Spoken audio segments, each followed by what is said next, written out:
Everyone, स्वागत है आपका मेरे चैनल हिंदी एकेडमी में रश्मि। और आज मैं यूजीसी नेट की परीक्षा दिसंबर 2023 का पेपर था उसका लेके आई हूँ।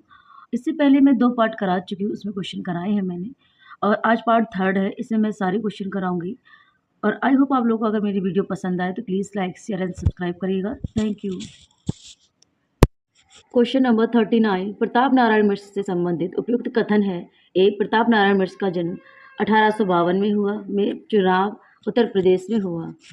संस्कृत, उर्दू, फारसी, अंग्रेजी और बांग्ला में उनकी अच्छी गति थी। सी, उन्होंने हिंदी प्रदीप्ति पत्रिका का संपादन किया। डी, दांत भाव आप बात भौ का रिश्वत बेगम। क्वेश्चन नंबर 40 नीचे 2 कथन दिए गए हैं। कथन ए, महिला आचरण के अनुसार मंगला देवी काला आजार से पीड़ित होने पर स्वास्थ्य लाभ के लिए विश्वनाथ प्रसाद के घर ले जाई गईं।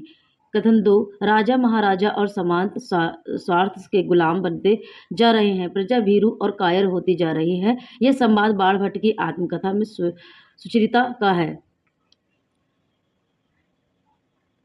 उपयुक्त कथन के आलोक में नीचे दिए गए विकल्पों में सही उत्तर का चयन कीजिए। इसमें राइट आंसर बी है। एक कथन दोनों असत्य हैं। ठीक है, दोनों असत्य हैं कथन। व्याख्या में देख लेते हैं एक बार।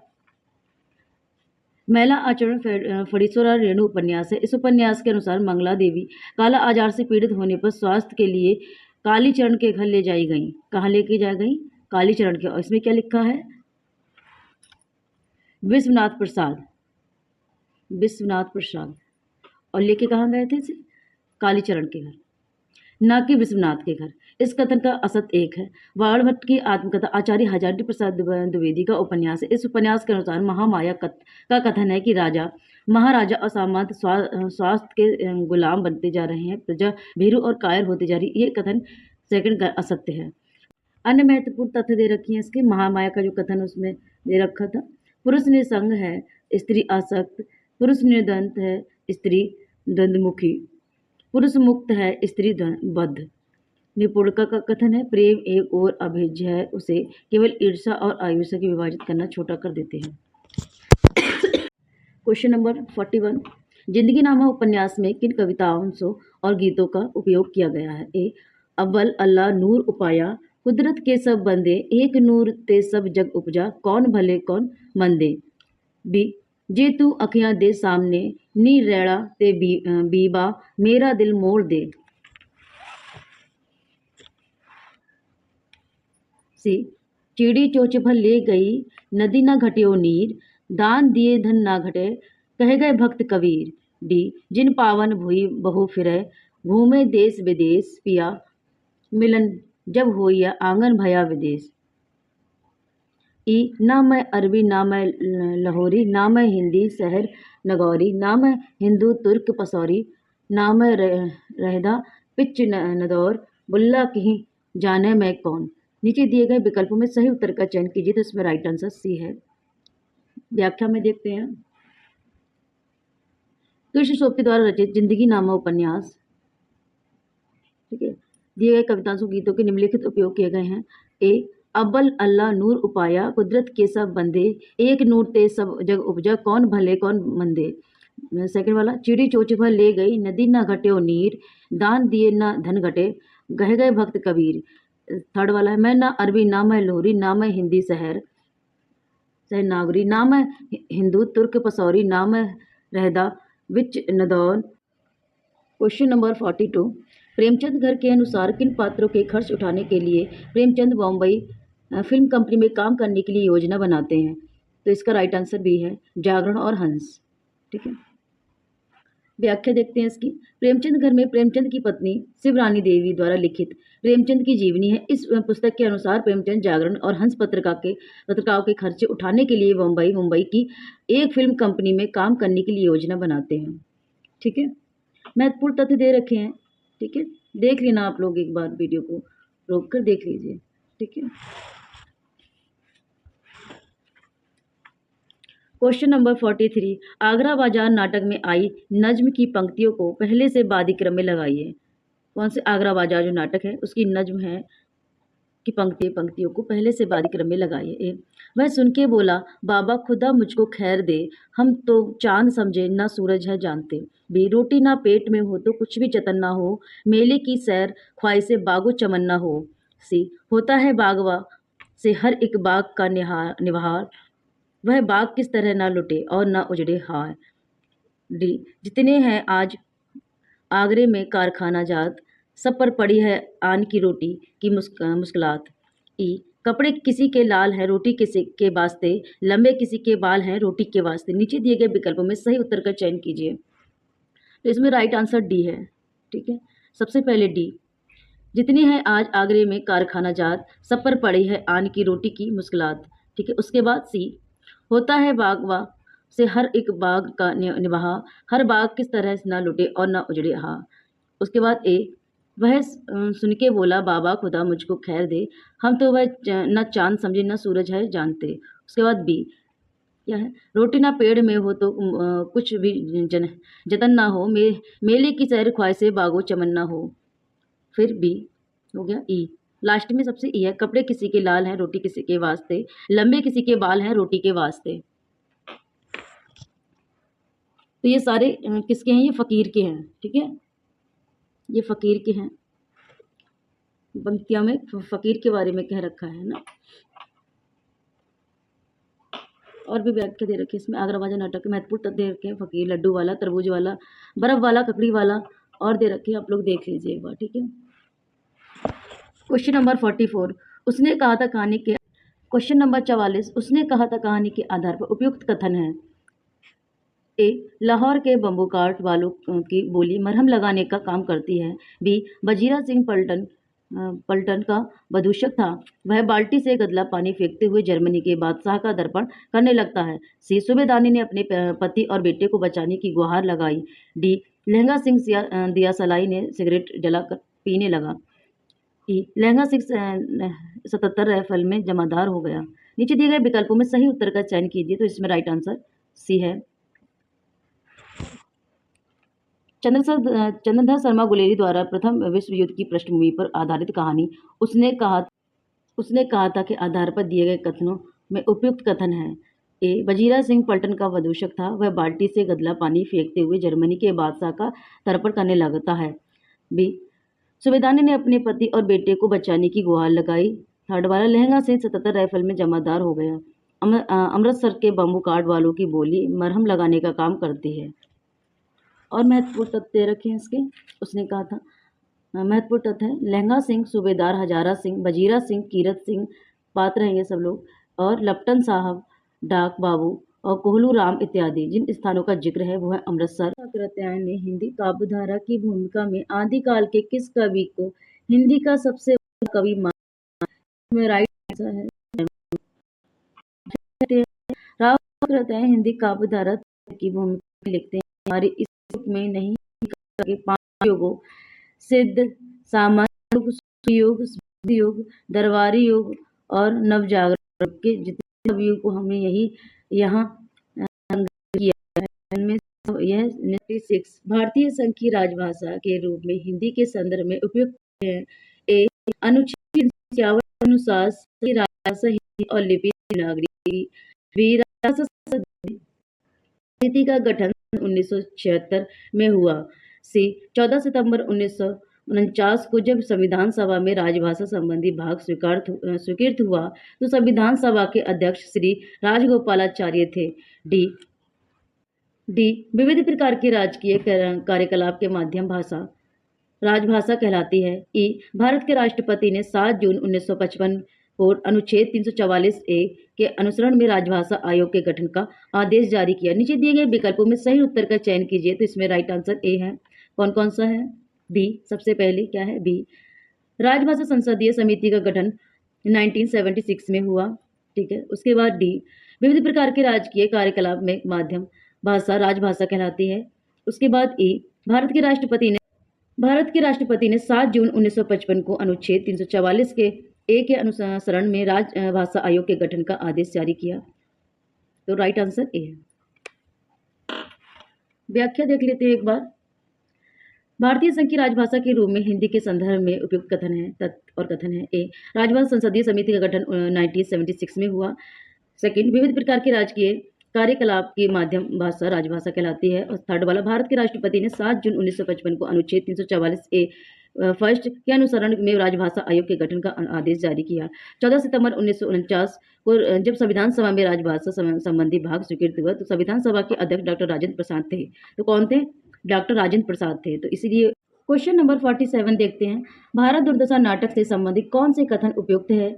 ए, इस नाटक में 5वें अंक का स्थान किताबखाना है।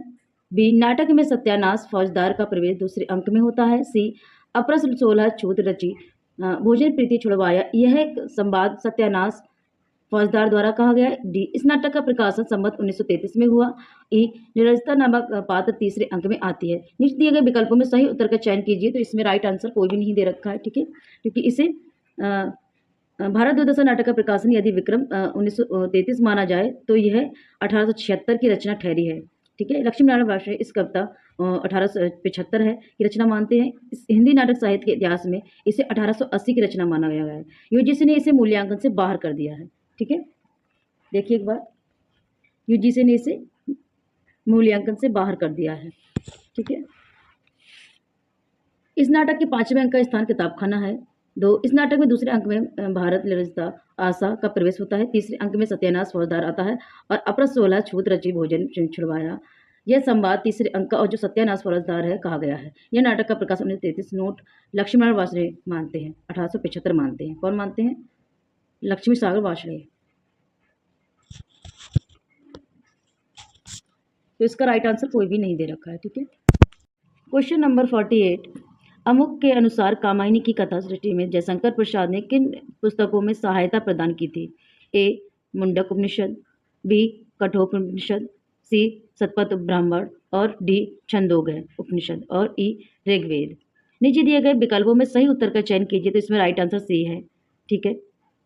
पहले सी शतपथ ब्राह्मण, उसके बाद डी छंदोग्य उपनिषद और ई लास्ट में ऋग्वेद, ठीक है। व्याख्या देखते हैं। जयशंकर प्रसाद ने अपनी कालजयी रचना कामायनी के अमुक में कामायनी को लिखने में जिन पुस्तकों की सहायता ली इस प्रकार है। शतपथ ब्राह्मण, फिर है छंदोग्य उपनिषद तथा ऋग्वेद। शतपथ ब्राह्मण में जल प्लावन की घटना और छंदोग्य में उपनिषद में मनु और श्रद्धा की भावमूलक व्याख्या और ऋग्वेद में श्रद्धा और मनु। नंबर 59, भारत खंडामृत और आवेहयात नामक कॉलम में हिंदी उर्दू का पत्र किसने निकाला? तो इसमें राइट आंसर है बी, पंडित बंसीधर ने। व्याख्या देख लीजिए इसकी। भारत खंडामृत और आवेहात नामक कॉलम में किसे हिंदी उर्दू का पत्र बंसीधर ने निकाला, ठीक है। इसकी व्याख्या देख लीजिए आप एक बार, वीडियो को रोक कर जूम करके देख लीजिए, ठीक है। क्वेश्चन नंबर 50, सूची फर्स्ट के साथ सूची सेकंड का मिलान कीजिए। सूची फर्स्ट में बच्चन की आत्मकथा दे रखी है, सूची सेकंड में खंड दे रखे हैं। बसेरे से दूर, ठीक है, नीड़ का निर्माण, फिर और 10 द्वार से सोपान तक, क्या भूलूं क्या याद करूं। तो इसमें राइट आंसर देखते हैं। क्या भूलूं क्या याद करूं, ये है खंड ए, ठीक है। ये क्या है? खंड 1 है। नीड़ का निर्माण, ये खंड 2 है। नीड़ का निर्माण खंड 2 है, ये सही है, ठीक है। बसेरे से दूर खंड 3 है। बसेरे से दूर खंड 3 है, ठीक है। और क्या बचा? 10 द्वार से सोपान, ये खंड 10 द्वार से सोपान, ये 4 है, ठीक है। देख लेते हैं व्याख्या में एक बार। नीचे दिए गए विकल्पों में सही उत्तर का तो इसमें सी है, ठीक है। व्याख्या में देखते हैं। ये आत्मकथा है। क्या भूलूं क्या याद करूं, खंड 1 1969। नीड़ का निर्माण, फिर खंड 2 1970। बसेरे से दूर खंड 3 1978। 10 द्वार से सोपान तक 19, खंड 4 1985। क्वेश्चन नंबर 51, इंसान जिंदा इसलिए रहता है क्या उसे कोई और बेहतर काम करने को नहीं मिला? यह कथन परिंदे कहानी के किस पात्र का है? तो ये है डॉक्टर मुखर्जी का, ठीक है। निर्मल वर्मा द्वारा रचित कहानी परिंदे के पात्र डॉक्टर मुखर्जी हर्बर्ट से कहते हैं, इंसान जिंदा इसलिए रहता है क्या उसे कोई और बेहतर काम करने को नहीं मिलता? अन्य महत्वपूर्ण तथ्य है इसके परिंदे कहानी के तथ्य हैं।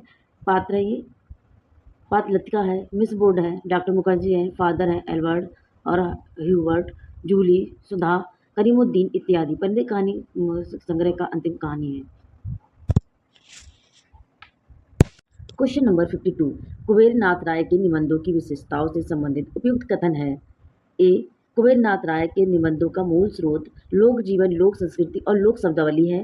बी, कुबेर नाथ राय ललित निबंध की रहस्य निबंध की तुलना में अभिव्यक्ति व्यंजन निबंध अधिक मानते हैं। सी, कुबेर नाथ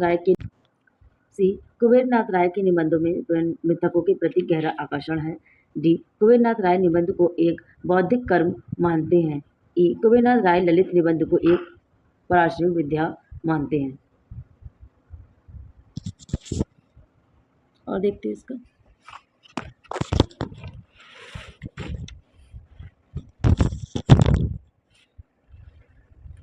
नीचे दिए गए विकल्पों में सही उत्तर का चयन कीजिए, तो राइट आंसर बी है। ए, सी, डी दे रखे हैं व्याख्या में इधर।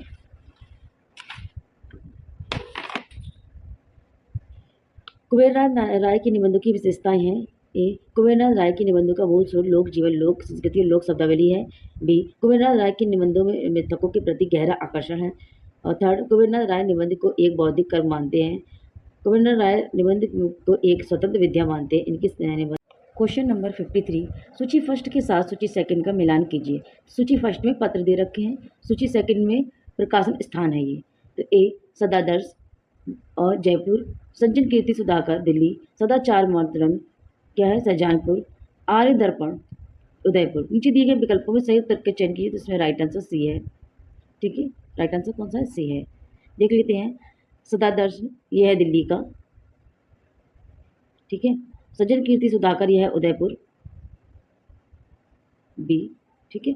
और सदाचार मातरण यह है जयपुर का, फर्स्ट, सी का फर्स्ट।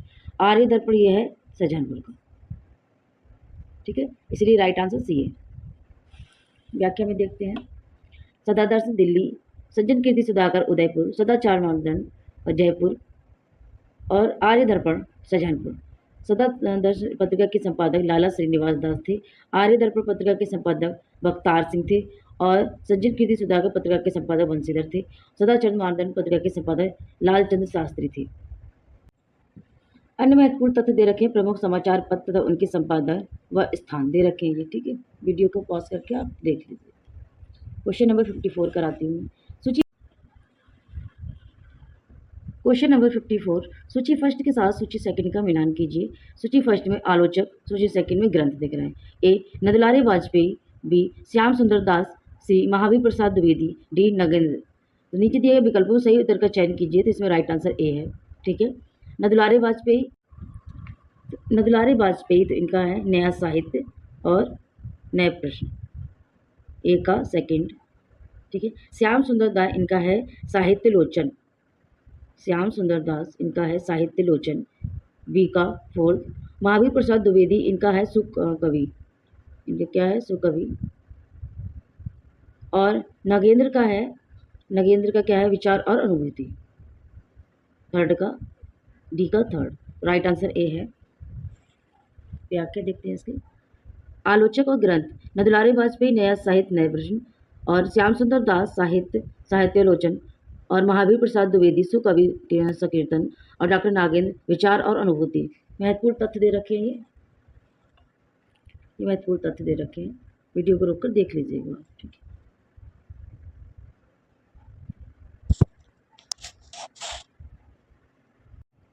क्वेश्चन नंबर 55, मिथक, प्रतीक और बिंबिक के संबंध में निम्नलिखित कथनों में से सही कथनों का चुनाव कीजिए।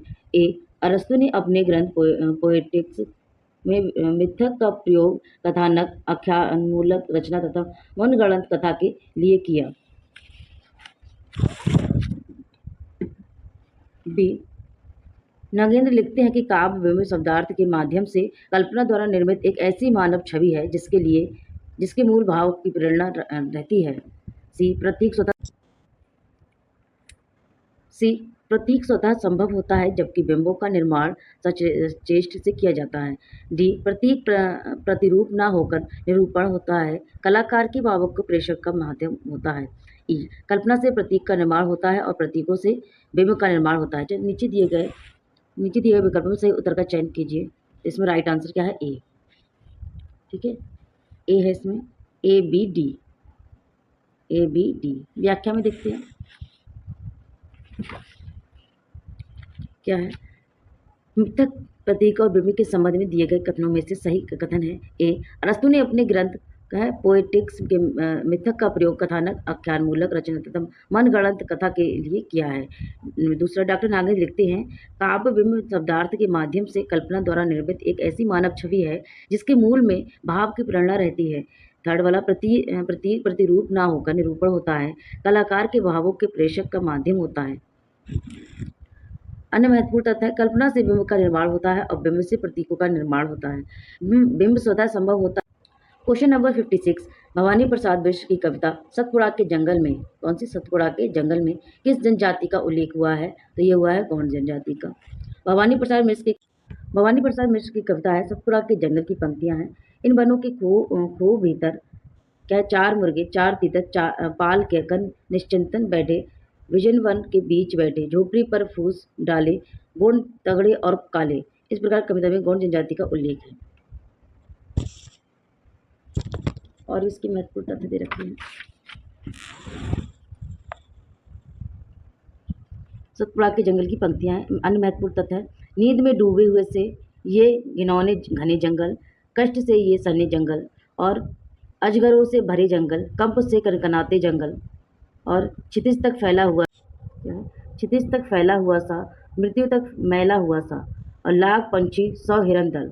सतपुड़ा के जंगल में कविता उल्लेख है घास कास, मूंग साल, पलाश, सांप, मकड़ियों, मच्छरों, अजगरों, सात पहाड़, शेर, बाघ, 4 मुर्गे, 4 तीतर, होली, ढोल, खो और खड्डों, खाइयों, घास पागल, लता पागल, और बात पागल, डाल पागल, बात पागल, काली लहर वाला, शंभू, सुरेश सागर इत्यादि। इन पंक्तियों की है धसो इनमें डर नहीं। क्वेश्चन नंबर 57, आत्मचेतन का भाव तो संपूर्ण भारतीय नव जागरण में है। यही चेतना भारतीय अस्मिता की पहचान है। भारतीयों ने इस आत्मचेतन की समष्टि और चेतस की ओर उन्मुख किया। यह कथन किस इतिहासकार का है? तो यह है बच्चन सिंह का। इसका बच्चन सिंह का। डॉक्टर बच्चन सिंह का कथन है आत्मचेतन चेतस का भाव तो संपूर्ण भारतीय नवजागरण में है। यही चेतना भारतीय सांस्कृतिक अस्मिता की पहचान है। भारतीयों ने इसी आत्मचेतन की समष्टि चेतन की ओर उन्मुख किया है। अन्य महत्वपूर्ण तथ्य है इसके। डॉक्टर रामस्वरूप चतुर्वेदी के अनुसार नवजागरण दो संस्कृतियों को टकराहट से उत्पन्न रचनात्मक ऊर्जा है। डॉक्टर रामविलास शर्मा के अनुसार भारतीय हरिचंद ने नवजागरण की शुरुआत होता है तथा नई परिस्थितियों में पुराने लोक जागरण का विकास है। घनानंद की का पंक्ति है काहो कल पायो सु कैसे कल पाए है में कौन सा अलंकार है? तो इसमें है यमक अलंकार। क्वेश्चन नंबर 59, चंद्रगुप्त नाटक के चतुर्थ अंक में, कौन से चतुर्थ अंक में कुल कितने दृश्य हैं? तो कितने हैं? 14। देखते हैं। चंद्रगुप्त नाटक जयशंकर प्रसाद द्वारा रचित है जिसका प्रकाशन 1931 में हुआ था। इस नाटक के चतुर्थ अंक के दृश्यों की संख्या है 14। अन्य महत्वपूर्ण तथ्य चंद्रगुप्त नाटक के दृश्य है प्रथम अंक में 11, द्वितीय अंक में 10, तृतीय अंक में 9, चतुर्थ अंक में 14 और कुल दृश्य 44। कितने दृश्य? 44। ठीक है। क्वेश्चन नंबर 60 देखते हैं। क्वेश्चन नंबर 60 क्या है? भारतीय हरिचंद के संबंध में निम्नलिखित कथनों में से सही सत्य कथन है। ए, भारतीय ने कालचक्र शीर्षक अपने इतिहास जर्नल में 1873 में नोट किया। कौन सा? हिंदी नए चाल में ढली। बी, भारतीय हरिचंद ने काशी में आर्य नागरी समाज, कौन सा? आर्य नागरी समाज नामक संस्था का निर्माण किया। सी, भारतीय हरिचंद ने आनंद रघुनंद, कौन सा? आनंद रघुनंद नाटक लिखा। डी, भारतीय ने 1881 में भारत मित्र के संपादक को अपनी कविता प्रकाशनार्थ भेजते हुए खड़ी बोली के लिए साधु भाषा का प्रयोग करते हैं। ई, भारतीय ने भाषा के बारे में लिखा है परदेसी वस्तु और परदेसी भाषा का भरोसा मत रखो, अपने देश में अपनी भाषा में उन्नति करो। नीचे दिए गए विकल्पों में सही उत्तर का चयन कीजिए। तो इसमें राइट आंसर कौन सा है? ए है। ठीक है, ADE। कौन सा है? ADE। देख लेते हैं। ए, भारतीय ने कालचक्र शीर्षक अपने इतिहास जर्नल में 1873 में नोट किया, हिंदी नए चाल में ढली। और डी, भारतीय 1881 में भारत मित्र के संपादक को अपनी कविता प्रकाशनाथ भेजते हुए खड़ी बोली के लिए साधु भाषा का प्रयोग करते हैं। और ए, भारतीय ने भाषा के बारे में लिखा है, परदेसी वस्तु और परदेसी भाषा का भरोसा मत करो, अपने देश में अपनी भाषा में उन्नति करो। ठीक है, तो राइट आंसर इसका ए। ठीक, क्वेश्चन नंबर 61 देखते हैं। रस सिद्धांत संबंधी ग्रंथ रस तरंगिणी में के रचयिता हैं ए जगन्नाथ, विश्वनाथ, भानुदत्त, जयदीप। तो राइट आंसर है भानुदत्त। ठीक है, व्याख्या देखते हैं। रस सिद्धांत संबंधी ग्रंथ रस तरंगिणी के रचयिता भानुदत्त हैं। भानुदत्त एक अन्य पुस्तक रसमंजरी है जो नायिका भेद पर आधारित है। देव का भावविलास ग्रंथ संभवतः रस तरंगिणी के आधार पर ही लिखा गया है। रस तरंगिणी की पुस्तक है रसोनुकूल विकारी भाव। यह संस्कृति भाषा में है। इसमें भावों के दो भेद दिए गए हैं। क्वेश्चन नंबर 62 रामधारी सिंह दिनकर के निम्नलिखित काव्य ग्रंथों को प्रथम प्रकाशन वर्ष के अनुसार पहले से बाद क्रम में लगाइए। किसे? रामधारी सिंह दिनकर। रामधारी सिंह दिनकर ए कुरुक्षेत्र, रेणुका, दिल्ली, हुंकार, रश्मिरथी। तो नीचे दिए गए विकल्पों में सही उत्तर का चयन कीजिए। तो राइट आंसर ए है। पहले क्या है? रेणुका। ठीक है, इसका प्रकाशन है वर्ष है इसका 1935 और डी फिर रेणुका फिर हुंकार, इसका प्रकाशन है 1929 और फिर है ए कुरुक्षेत्र का है 1946।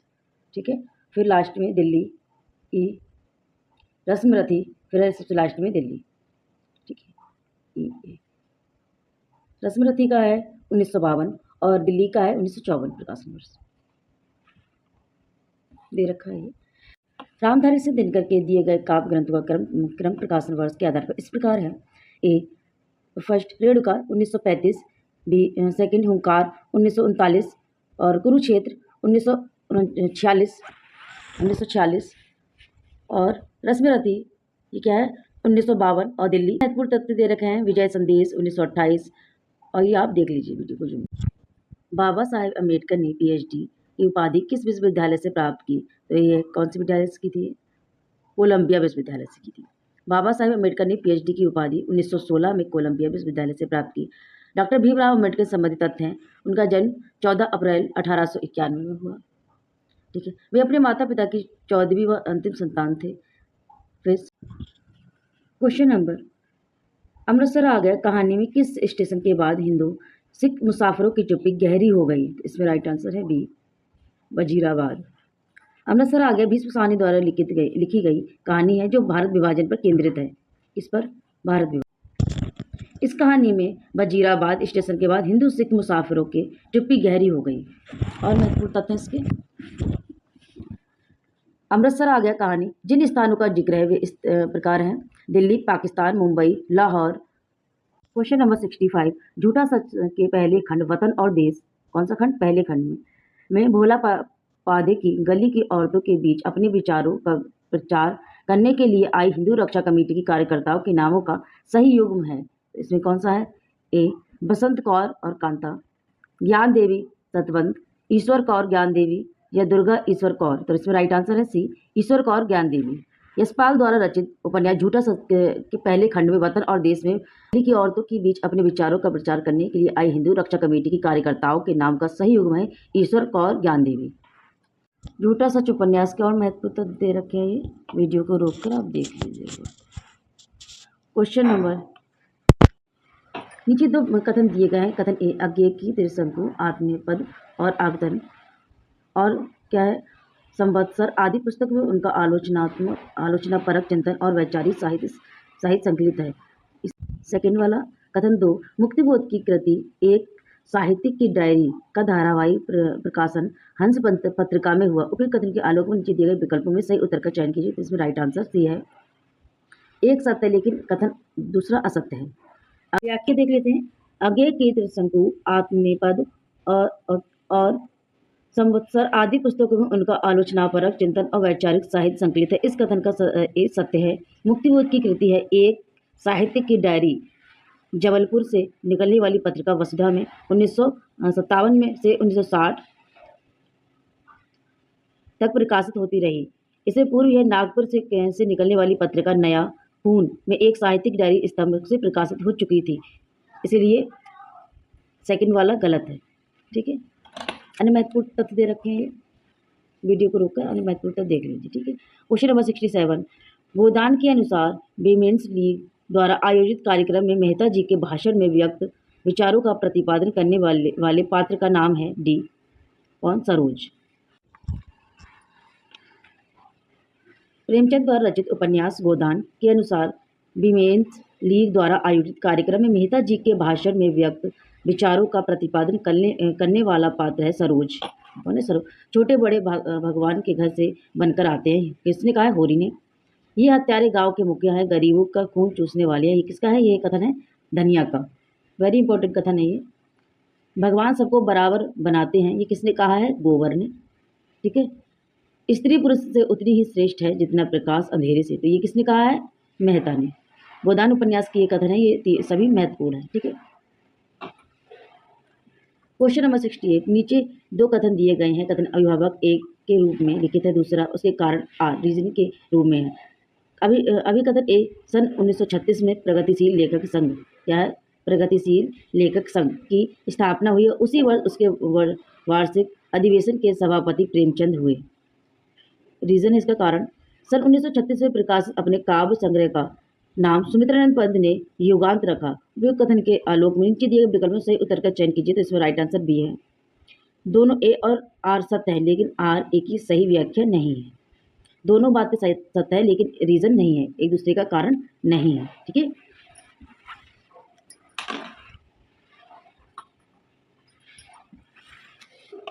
व्याख्या देख लेते हैं। सन 1936 में प्रगतिशील लेखक संघ की स्थापना हुई और उसी वर्ष उसके वार्षिक अधिवेशन के सभापति प्रेमचंद हुए। यह अधिवेशन लखनऊ में संपन्न हुआ था। इस प्रकार अभिकथन ए सत्य है। सन 1936 में प्रकाशित अपने काव्य संग्रह का नाम सुमित्रानंद पंत ने युगांत रखा। इसी युगांत से पंत जी के यथार्थवाद प्रगतिवाद साहित्य का प्रारंभ माना जाता है। और महत्वपूर्ण तथ्य दे रखे हैं, आप वीडियो को रोककर जूम करके पढ़ लीजिए। ठीक है, वीडियो बहुत लंबी हो। क्वेश्चन नंबर 69, अनुकरण का आशय है ऐसे प्रभाव का उत्पादन जो किसी स्थिति, अनुभूति अथवा व्यक्ति के शुद्ध प्राकृतिक रूप से उत्पन्न होती है। उपयुक्त कथन किसका है? तो इसमें यूजीसी ने कोई भी आंसर नहीं बताया है। ठीक है, इस प्रकार इसमें व्याख्या देखते हैं। देखिए क्या है। अनुकरण के संबंध में यर्ट्स महोदय का मत है कि अपने पूर्व अर्थ में अनुकरण का आशय ऐसे प्रभाव का उत्पादन है जो किसी स्थिति, अनुभूति तथा व्यक्ति के शुद्ध प्राकृतिक के रूप से उत्पन्न होता है। वस्तुतः ये दे रखा है। इस प्रकार प्रश्न का सही विकल्प यूजीसी द्वारा नहीं दिया गया है। यूजीसी ने इस प्रश्न का मूल्यांकन से बाहर कर दिया, इसे मूल्यांकन से बाहर कर दिया है। ठीक है, क्वेश्चन नंबर 17 देखते हैं। क्या भूलूं के याद करूं से संबंधित उपयुक्त कथन है? क्या कथन है? ए, बच्चन की आत्मकथा पर मानतेन के आत्मचित्रण का प्रभाव है। बी, बच्चन जी ने अपनी आत्मकथा के एक हिस्से का शीर्षक जीवन की आपाधापी में प्रस्तावित किया। किसमें? जीवन की आपाधापी में प्रस्तावित किया था। ठीक है। सी, श्री बस्ती का पुराना नाम था जिसे वेदों के अनुसार राजा श्राव ने बसाया था। ठीक है, डी देखते हैं। डॉक्टर राजेंद्र प्रसाद ने अपनी आत्मकथा में लिखा है कि उनका परिवार मूलतः श्रीवास्ती का था। ई, बच्चन जी के जीवन और ई है बच्चन जी के जीवन और काव्य दोनों के विकास में रिवायात, उमर खयाम और उनके अनुवाद का विशेष योगदान है। नीचे दिए गए विकल्पों में सही उत्तर का चयन कीजिए। तो इसमें राइट आंसर सी है, ए, बी, ई। व्याख्या में देखेंगे, पहले था ए। ठीक है, ए क्या था? ए ये है बच्चन की आत्मकथा पे मानतेन के आत्मचित्रण का प्रभाव है। फिर है बी, बच्चन जी ने अपनी आत्मकथा के एक हिस्से का शीर्षक जीवन की आपाधापी में प्रस्तावित किया। ये भी बात सही है। और क्या है? ई दे रखा है, ये देखते हैं। बच्चन जी के जीवन और काव्य दोनों के विकास में रुवायात, उमर खयाम और उनके अनुवाद का विशेष योगदान है। इसलिए राइट आंसर सी। व्याख्या देख लेते हैं। क्या भूलूं क्या याद करूं हरिवंश राय बच्चन किसकी है? हरिवंश राय बच्चन की आत्मकथा श्रृंखला का प्रथम भाग है। क्या है? जिसका प्रकाशन 1969 में हुआ। इस आत्मकथा से संबंधित और उपयुक्त कथन है इस तरीके से दे रखे हैं। इन पर मानतेन फ्रांसीसी साहित्यकार के आत्मचित्रण का प्रभाव है। ठीक है, बच्चन जी ने अपनी आत्मकथा के एक हिस्से का शीर्षक जीवन की आपाधापी में प्रस्तावित किया। बच्चन जी के जीवन और काव्य दोनों के विषय में रुबाइयात, उमर खयाम और उनके अनुवाद का विशेष योगदान है। और भी देखें, बस्ती का पुराना नाम श्री बस्ती, जिसे वेदों के अनुसार। क्वेश्चन नंबर 71, पिता कहानी के पिता ने किन 2 पुस्तकों में जिंदगी के 35 वर्ष काट दिए? कौन सी पिता कहानी? तो इसमें डी आंसर है रामायण और गीता। व्याख्या देखते हैं। पिता कहानी ज्ञान रंजन द्वारा रचित है। किसके द्वारा? ज्ञान रंजन। इस कहानी के पात्र पिता ने रामायण और गीता पुस्तकों में जिंदगी के 35 वर्ष काट दिए।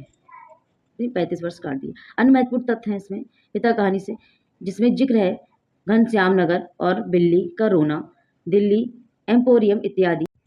क्वेश्चन नंबर 72, परीक्षा गुरु उपन्यास के प्रकरणों के शीर्षकों को पहले से बादी क्रम में लगाना है। किसके? परीक्षा गुरु के। ठीक है, तो क्या दे रखा है? सुख दुख, सब मैं है, फिर साहसी पुरुष, बिगाड़ का मूल विवाद, फिर है अकाल में अधिक मास। नीचे दिए गए विकल्पों में सही उत्तर का चयन कीजिए। तो सबसे पहले आएगा अकाल में अधिक मास। एक क्या है? अकाल में अधिक मास, ये प्रकरण 2 है ना, प्रकरण 2 है ये। और उसके बाद आएगा सब मैं, ये प्रकरण 8 है। फिर है सब मैं, ये प्रकरण 8 में है, ये प्रकरण आसी पुरुष। व्याख्या में देख लेते हैं। इसका राइट आंसर बी है। परीक्षा गुरु लाला श्रीनिवास द्वारा रचित उपन्यास है। इस उपन्यास का प्रकाशन 1882 में हुआ। इस उपन्यास में 41 प्रकरण, 41 प्रकरण हैं। इसमें कौन कौन से हैं? नीचे दिए प्रकरण में सही क्रम है। प्रकरण अकाल में अधिक मास दूसरा प्रकरण, प्रकरण 8 में सब मैं, प्रकरण 12 सुख दुख, प्रकरण 13 है बिगाड़ का मूल विवाद और प्रकरण 25 है साहसी पुरुष। अन्य महत्वपूर्ण तथ्य दे रखे हैं। प्रकरण 1 में है सौदागर की दुकान, प्रकरण की 3 है संगति का फल, प्रकरण 4 मित्र मिलाप और प्रकरण 5 है विषयासक्त, प्रकरण 14 है पत्र व्यवहार, प्रकरण 22 है संशय। क्वेश्चन नंबर 73, ईदगाह कहानी के संबंध में उपयुक्त कथन है। ए, हामिद को अपने अब्बा जान अम्मी जान के ना होने का बहुत दुख है। बी, महमूद ने सिपाही खरीदा है। सी, डी, सम्मी अपनी खजरी हामिद से बदलना चाहता है। ई, बच्चे हामिद के बूढ़े हामिद का पार्ट खेला था। नीचे दिए गए विकल्पों में सही उत्तर का चयन कीजिए। इसमें राइट आंसर सी है। पहले बी, महमूद ने सिपाही खरीदा। डी, नूरे को भिश्ती पसंद आया। ई, बच्चे हामिद ने बूढ़े हामिद का पार्ट खेला था। लास्ट में ई, ये हो गया। हमें देखो, ईदगाह प्रेमचंद द्वारा रचित बाल मनोविज्ञान पर आधारित कहानी है। किस पे? बाल मनोविज्ञान पर।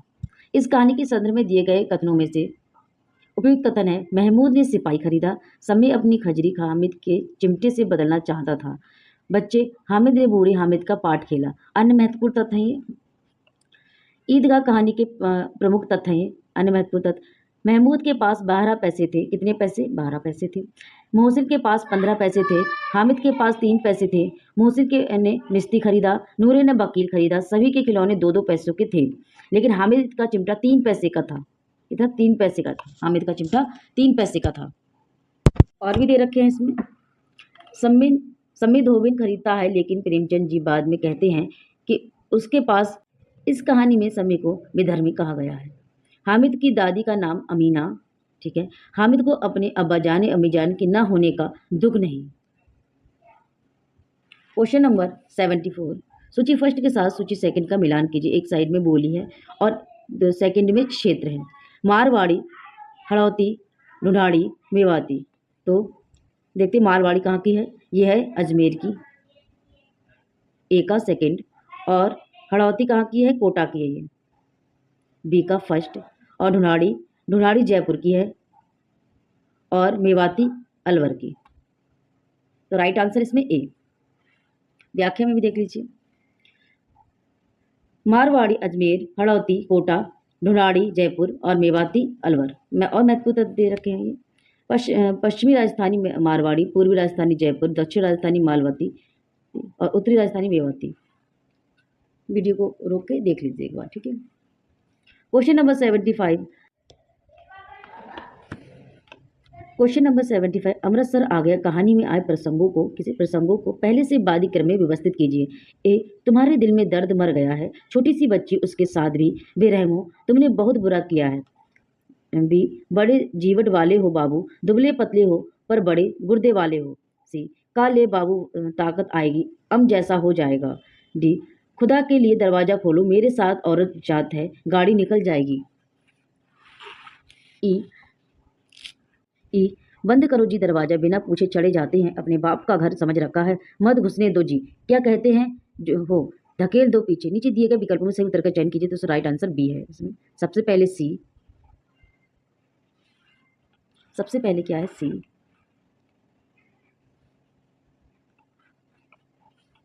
कल है बाबू ताकत आएगी, जैसा हो जाएगा। ठीक है, उसके बाद ई है, उसके बाद ई है, बंद करो जी दरवाजा, बिना पूछे चढ़े आते हैं, अपने बाप का घर समझ रखा है, मत घुसने दो जी, क्या करते हो, धकेल दो पीछे। उसके बाद ए है, उसके बाद क्या है ए है, तुम्हारे दिल में दर्द मर गया है, छोटी सी बच्ची उसके साथ भी बेरहमो, तुमने बहुत बुरा किया है। उसके बाद है ए के बाद है डी, खुदा के लिए दरवाजा खोलो, मेरे साथ मेरी औरत जात है, गाड़ी निकल जाएगी। और सबसे लास्ट में है बी, सबसे लास्ट में बी है, बड़े जीवन वाले हो बाबू, दुबले पतले हो, बड़े पर बड़े गुर्दे वाले हो। व्याख्या देख लीजिए। ये अमृतसर आगे भीष्म साहनी द्वारा रचित जो भारत विभाजन की पृष्ठभूमि पर आधारित है। दिए गए प्रश्नों को आधार पर इस कहानी के अंशों का पहले से वादिक्रम इस प्रकार दे रखा है। ठीक है, आप वीडियो को रोककर पॉज करके देख लीजिए। ठीक है, क्वेश्चन नंबर 67, क्वेश्चन नंबर 76, सूची फर्स्ट के साथ सूची सेकंड का मिलान कीजिए। सूची फर्स्ट में कथन दे रखे हैं, सूची सेकंड में कहानी है। ठीक है, ए, कल तक जो खद्दर बिना पहने थे, बात बात पर अंग्रेज का मजाक उड़ाते थे, अंग्रेज के हाथों में थोड़ी शक्ति आते ही वे अंग्रेज भक्त बन गए। तो इसका राइट आंसर होगा राही। ये किसका है, ये राही का कथन है। ठीक है, ऐसे ही खाने पीने वाले की तकदीर लेकर पैदा हुआ होता तो मेरे भाग क्यों पड़ता। ये किसका है, ऐसे ही खाने पीने की तकदीर लेकर पैदा होता तो मेरे भाग क्यों पड़ता। ये है कोसी का घटवार, कोसी का घटवार। किसी चीज को ना जानना यदि गलत है तो जानबूझकर ना भूल पाना, हमेशा जोक की तरह उससे चिपटे रहना, यह भी गलत है। तो ये किसका है, किसी चीज को ना जानना यदि गलत है तो जानबूझकर भूल पाना, हमें हमेशा जोक की तरह उसे चिपटे रहना, यह भी गलत है। यह है परिंदे का, ये परिंदे का है। और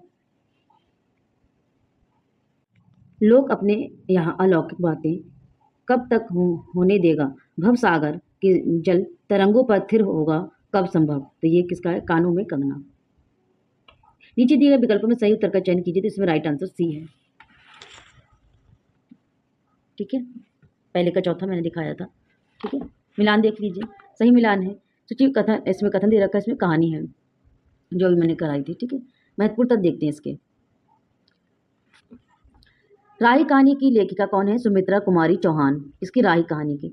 इस कहानी के प्रमुख पात्र हैं अनीता। ठीक है, कोसी का घटवार शेखर जोशी द्वारा रचित कहानी है। कौन सी, कोसी का घटवार शेखर जोशी द्वारा रचित कहानी है। परिंदे कहानी किसकी है, निर्मल वर्मा द्वारा रचित है।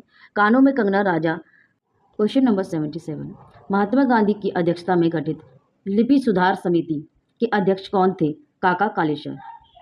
महात्मा गांधी अध्यक्ष में गठित नागरी लिपि सुधार समिति के संयोजक काका कालेश्वर थे। यह समिति 1935 में हुई हिंदी साहित्य सम्मेलन इंदौर के अधिवेशन से गठित हुई। इस समिति के प्रमुख सुझाव थे सिरोरेखा लगाना, भा धा में गुजारती घुंडी लगाना आदि।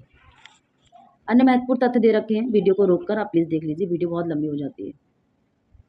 ठीक है,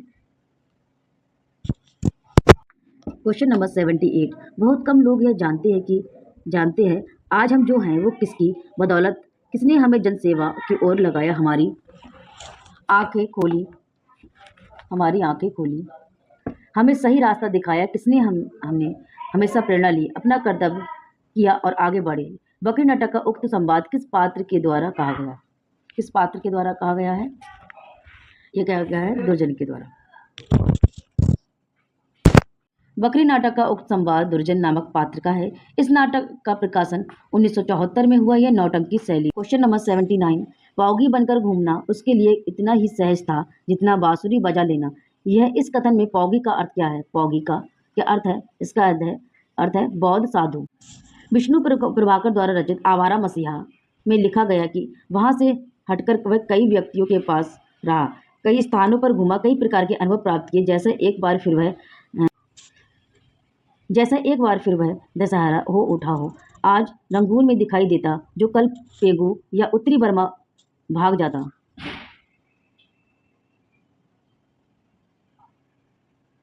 क्वेश्चन नंबर 80, अंधायुग नाटक के संबंध में सत्य कथन है। धर्मवीर भारती के अनुसार यह काव्य रंगमंच की दृष्टि में रखकर लिया गया था। बी, यह नाटक 7 अंकों में विभाजित है। सी, इस नाटक का घटनाकाल महाभारत के 18वें दिन की संध्या से लेकर प्रभात तीर्थ में कृष्ण की मृत्यु तक के क्षण तक है। दृश्य परिवर्तन या अंक परिवर्तन के समय कथा नायक की योजना है। नाटक के तीसरे अंक का शीर्ष है गांधारी का शाप। इसमें राइट आंसर डी है। ठीक है, देखते हैं। ए, सबसे पहले ए, धर्मवीर भारती के अनुसार यह काव्य रंगमंच की दृष्टि में रखकर लिखा गया था। ठीक है, उसके बाद सी, इस नाटक का घटनाकाल महाभारत के 18वें दिन की संध्या से लेकर प्रभास तीर्थ में कृष्ण की मृत्यु के क्षण तक। ठीक है, उसके बाद डी, दृश्य परिवर्तन या अंक परिवर्तन के समय कथा गायन की योजना है। ठीक है, तो राइट आंसर इसका डी। धर्मवीर भारती द्वारा रचित अंधायुग गीत नाटक है जो 5 अंकों तथा 8 दृश्यों में है। इसका प्रकाशन 1954 में हुआ। और आप लोग वीडियो को जूम करके और ये देख लीजिए। ठीक है, अंधायुग के संदर्भ में है ये। क्वेश्चन नंबर 81, बीन भी हूँ मैं तुम्हारी रागनी भी हूँ, इस गीत में प्रयुक्त काव्यांश नहीं है। इसने क्या पूछा है? नहीं पूछा है। कौन सा नहीं है? आत्मदीप्त चांदनी। ठीक है, देखते हैं।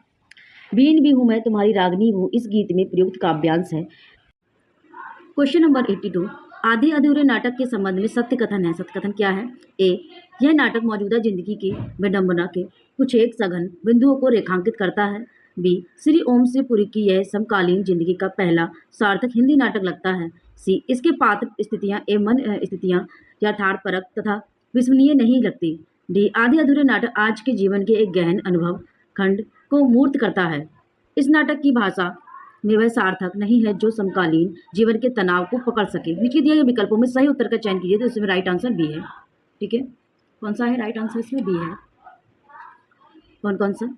ए, यह नाटक मौजूदा जिंदगी के विडंबना कुछ नेक सघन बिंदुओं को रेखांकित करता है। और बी, श्री ओम से पुरी को यह समकालीन जिंदगी का पहला सार्थक हिंदी नाटक लगता है। और डी, आधे अधूरे आज के जीवन के एक गहन अनुभव खंड को मूर्त करता है। ठीक है, व्याख्या देखते हैं इसकी। मोहन राकेश द्वारा रचित आधे अधूरे नाटक के संदर्भ में सत्य कथन है। फर्स्ट, यह नाटक मौजूदा जिंदगी की विडंबना के कुछ एक सघन बिंदुओं को रेखांकित करता है। दूसरा, श्री ओम से पुरी को यह समकालीन जिंदगी का पहला सार्थक हिंदी नाटक लगता है। आधे अधूरे नाटक के जीवन के एक गहन अनुभव खंड को मूर्त करता है। अन्य महत्वपूर्ण तथ्य है, वीडियो को रोक के आप पढ़ लीजिए एक बार। क्वेश्चन नंबर 83, भारतीय काव्य शास्त्र सिद्धांत और संप्रदाय के संबंध में निम्नलिखित कथनों में से सही कथनों का चयन कीजिए। क्या दे रखा है? ए, जगन्नाथ के अनुसार अलंकार काव्य की आत्मा व्यगार्थ ध्वनि में रमणीयता उत्पन्न कर देते हैं। बी, मम्मट के अनुसार नियत वर्णों का रस विषयक व्यापार वृत्ति रति कहलाता है। सी, दंडी के अनुसार काव्य की शोभा करने वाले धर्म गुण कहलाते हैं। डी, बामन के अनुसार सहृदय पर आधारित गौंडी लक्षणा वक्रोकृति अलंकार कहलाता है। ई, भट्ट नायक के अनुसार विभावित और स्थायी भावों में परस्पर व्यंजक व्यंग रूप संयोग द्वारा रस की अभिव्यक्ति होती है। नीचे दिए गए विकल्पों में सही उत्तर का चयन कीजिए। तो राइट आंसर कौन सा है? सी इसमें। ठीक है, बी डी ई। व्याख्या में देख लेते हैं। भारतीय काव्य शास्त्र सिद्धांत और संप्रदाय के संबंध में दिए गए कथनों में सही कथन है। ए, पंडित राज जगन्नाथ के अनुसार अलंकार काव्य की आत्मा उत्पन्न कर देते हैं। दूसरा है, मम्मट के अनुसार नियत वर्णों का रस विषयक व्यापार व्यक्ति रति कहलाता है। थर्ड है, बामन के अनुसार सहृदय पर आधारित गौड़ी लक्षणा वक्रोकृति अलंकार कहलाता है। महत्वपूर्ण तथ्य दे रखे हैं, ये देख लेना आप लोग एक बार। क्वेश्चन नंबर 84, सूची फर्स्ट के साथ सूची सेकंड का मिलान कीजिए। एक में सूची फर्स्ट में काव्य शास्त्री और सूची सेकंड में ग्रंथ। A, Benedict Croce the study of poetry. B, Matthew Arnold practical criticism. C, Horace इसमें थर्ड में एस्थेटिक्स। और D, I A Richard the art of poetry. तो राइट आंसर इसमें डी है। देखेंगे। नीचे दिए गए विकल्पों का सही चयन कीजिए, तो इसमें डी है बेनेडेन कोचे, इनका क्या है एस्थेटिक्स, एस्थेटिक्स, ठीक है। और बी का इनका है Matthew Arnold the study of poetry, the study of poetry. Horace का इसका है the art of poetry Ars Poetica. Fourth I A Richard का है प्रैक्टिकल क्रिटिसिज्म, ठीक है। इसी तरीके से मिलान किया गया है इसमें, ठीक है। Question number 85, question number 85 Muktibodh की कविता अंधेरे में पात्र के रूप में उपस्थित ऐतिहासिक उपस्थित है कौन है? नीचे दिए गए विकल्प में सही उत्तर का चयन कीजिए, जिसमें राइट आंसर सी है बी डी ई। बी कौन है? तोतलाल, तो बी है तालस्ताय, फिर डी तिलक और ई गांधी। व्याख्या देखते हैं। गजानन माधव मुक्तिबोध की लंबी कविता अंधेरे में पात्र के रूप में उपस्थित ऐतिहासिक व्यक्तियों के सही क्रम है तालस्ताय, फिर को रोककर, और ये महत्वपूर्ण तथ्य देख लीजिए आप, ठीक है। क्वेश्चन नंबर 86 कराऊंगी मैं। ब्रह्म समाज के बारे में उपयुक्त कथन नहीं है, कौन सा नहीं है? ब्रह्म समाज की अंतर्वस्तु मूलतः सामंतवाद और उपनिवेशवाद समर्थक थी।